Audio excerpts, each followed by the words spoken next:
3월 5일 수요일, 오늘 우리가 함께 나눌 매일 성경 본문은 누가복음 9장 1절에서 17절 말씀입니다. 너희가 먹을 것을 주라 라는 제목으로 말씀을 나눌 때에 오늘도 주님의 말씀을 마음에 새기고 하루를 시작하는 우리 모두가 되기를 소망합니다. 하나님 나라의 여러 비유를 가르치시고 여러 가지 이적을 행하신 주님은 이제 제자들을 불러 모으시고 능력과 권위를 부여해 주시며 그들에게 나가서 복음 증거의 사명을 감당할 것을 말씀하고 계십니다.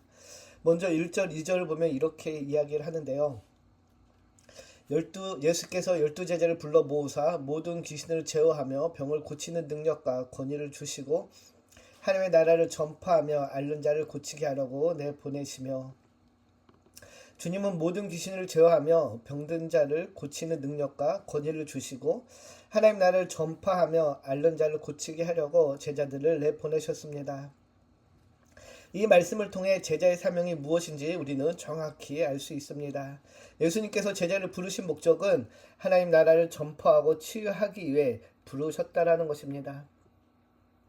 앞서 8장에서 주님은 걸어서 귀신 들린 자를 고치시고 혈루증 걸린 여인을 고치신 사건을 통해 죽기 사역과 치유 사역의 모범을 친히 보여주셨습니다. 복음을 증거하고 전도하는 전도자는 귀신을 제어하고 병을 고치는 능력으로 전도하라고 하십니다. 그리고 그 목적은 하나님 나라를 위한 것이며 그 결과로 앓는 자가 고침을 받게 된다는 것입니다. 치유와 회복이 있게 된다는 것이죠. 이것은 오늘 저와 여러분에게도 동일하게 적용됩니다. 저희 여러분을 제자로 부르셨습니다. 그리고 우리에게 능력을 주시며 하나님 나라를 전파하고 주의 복음을 전하라는 사명을 우리에게 주셨습니다. 본문 1절을 보면은 주님께서 제자를 부르시고 그들에게 귀신을 제어하며 병을 고치는 능력과 권위를 주셨다라고 이야기합니다. 나의 힘과 나의 능력을 의지할 때는 우리는 이런 일을 감당할 수 없지만은 우리가 예수의 이름으로, 또 예수의 이름에 권능이 있고 예수의 이름이 우리의 능력이기에 우리는 이것을 능히 감당할 수 있다라는 것입니다. 그런데 이것을 조금 반대로 생각해 보면은 저와 여러분에게 주신 능력, 달란트는 결국 주의 나라와 주의 교회를 위한 도구요 통로로 사용되어져야 한다라는 것입니다. 나에게 주신 능력은 나의 유익을 위해 사용하라고 주신 것이 아니라 하나님 나라와 주의 교회를 위한 것이요, 그 능력과 달란트를 통해 주의 나라와 주의 교회가 세워져 가야 한다라는 것입니다. 바라기는 사랑 우리 온리더스 청년 여러분, 우리에게 주신 능력을 주의 나라와 주의 교회를 위해 사용하는 모두가 되기를 주님의 이름으로 축복합니다. 이렇게 제자들을 파송하시면서 주님은 3절, 4절을 보면은 다음과 같이 이야기하시는데요. 이르시되 여행을 위하여 아무것도 가지지 말라. 지팡이나 배낭이나 양식이나 돈이나 두벌 옷을 가지지 말며 어느 집에 들어가든지 거기 머물다가 거기서 떠나라. 항상 떠날 준비를 하고 오래 머물지 말고 어느 집에 들어가든지 잠시 머물다가 다시 떠나라고 말씀합니다.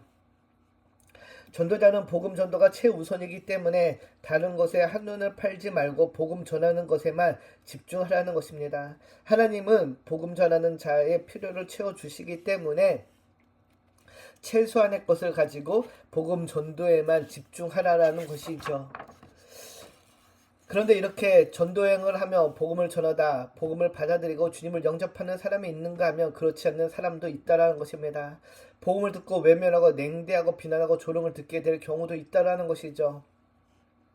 그러나 실망하지 말아야 합니다. 우리는 뿌릴 뿐 그것을 자라게 하시고 결실을 맺게 하는 분은 주님이시기 때문입니다. 이렇게 주님의 명령대로 사역을 마치고 돌아온 12제자는 베세다는 마을로 이동하게 됩니다. 그곳에 수많은 무리가 예수님을 기다리고 따라왔습니다. 고단한 사역 일정으로 인해 쉼이 필요했던 주님이시지만은 주님은 그들을 돌려보내지 않으시고 영접해 주셨습니다. 그리고 그들에게 복음을 전하시며 또한 병을 고쳐 주셨습니다. 그러다 날이 저물었고 12사도는 예수님께 당면한 문제를 해결할 방안을 제시합니다. 곧 무리들을 여러 마을로 보내어 먹을 것을 얻게 하도록 하자는 것입니다. 그런데 주님께서는 이렇게 말씀하십니다. 우리 13절을 같이 보겠습니다. 예수께서 이르시되 너희가 먹을 것을 주라 하시니 여짜오되 우리에게 떡 5개와 물고기 2마리밖에 없으니 이 모든 사람을 위하여 먹을 것을 사지 아니하고서는 할 수 없사옵나이다 하니, 주님께서는 너희가 먹을 것을 주라라고 이야기합니다. 주님의 말씀에 제자들의 반응은 어떻게 우리가 그것을 감당할 수 있습니까? 라고 반응을 보이는데요. 13절을 보면은 우리에게 떡 5개와 물고기 2마리밖에 없으니 이 모든 사람을 위하여 먹을 것을 사지 아니하고서는 할 수 없사옵나이다. 먹을 것을 사와야 한다는 것이죠. 먹을 것을 사지 않고는 감당할 수 없다라는 것입니다. 이것이 제자들의 반응이었는데요. 오늘 본문을 보면은 제자들은 막 사역을 마치고 돌아왔습니다. 6절을 보면은 제자들이 각 마을에 두루 다니며 곳곳에 복음을 전하며 병을 고쳤다라고 이야기하죠. 주님이 주신 능력으로 그들은 온전하게 성공적으로 그 사명을 감당했습니다.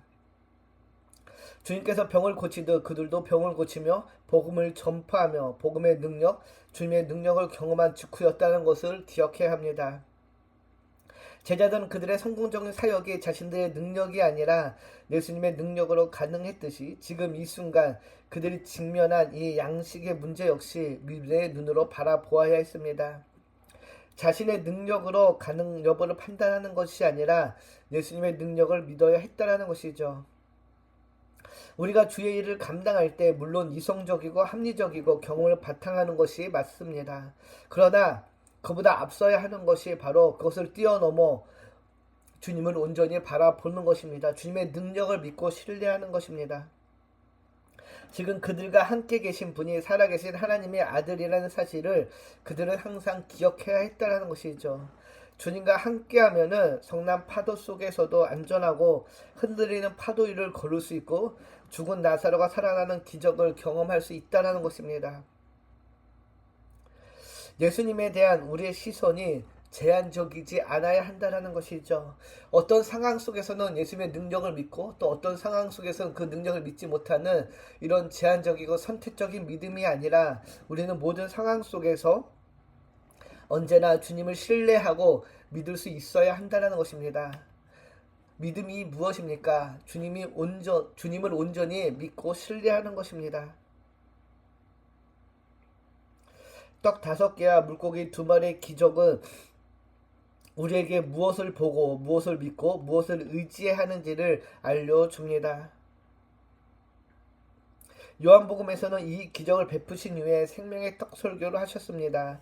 주님께서는 하늘에서 내려온 만나와 같은 생명의 빵이 되셔서 모든 믿는 자에게 영원한 생명을 주십니다. 우리의 삶의 모든 순간, 그래서 우리는 온전히 주님을 바라보고 주님을 의지해야 되는 것이죠. 바라기는 오늘 우리에게 주어진 삶의 자리에서 주님을 신뢰함으로 제자로서 우리에게 주신 사명을 주님이 주신 능력으로 온전히 감당하는 저와 여러분이 되기를 주님의 이름으로 축복합니다. 우리의 삶에는 주님 한 분으로만 충분합니다. 그분의 능력이 우리의 능력이요, 그분이 가진 것이 우리의 것이기에 그분을 믿고 의지할 때 우리는 온전히 우리에게 맡겨진 사명을 감당하게 될 것입니다. 오늘도 믿음으로 우리에게 주신 사명을 온전히 감당하는 복된 하루 되기를 축복합니다. 기도합니다. 하나님 아버지, 오늘도 주의 말씀을 통해 우리에게 말씀해 주시고 우리에게 믿음이 무엇인지를 알려주심을 감사합니다. 12사도를 보내셨던 것처럼 우리 역시 삶의 자리에 복음을 드러내며 주님의 이름을 높이는 이 시대의 복음 증거제의 사명이 있음을 기억하며 오늘도 주의 능력으로 주님을 믿고 신뢰함으로 우리에게 주신 사명을 온전히 감당하는 복된 하루 되게 하여 주시옵소서. 날마다 주님의 생명의 말씀을 마음에 심고 그 생명의 말씀을 믿고 순종함으로 나아갈 때에 오늘도 우리의 삶의 자리에서 오병이어의 기적을 감당하고 또 보게 될 줄 믿습니다. 오늘도 주님과 동행하는 복된 하루 되기를 소망하며 예수님의 이름으로 감사하며 기도드립니다. 아멘.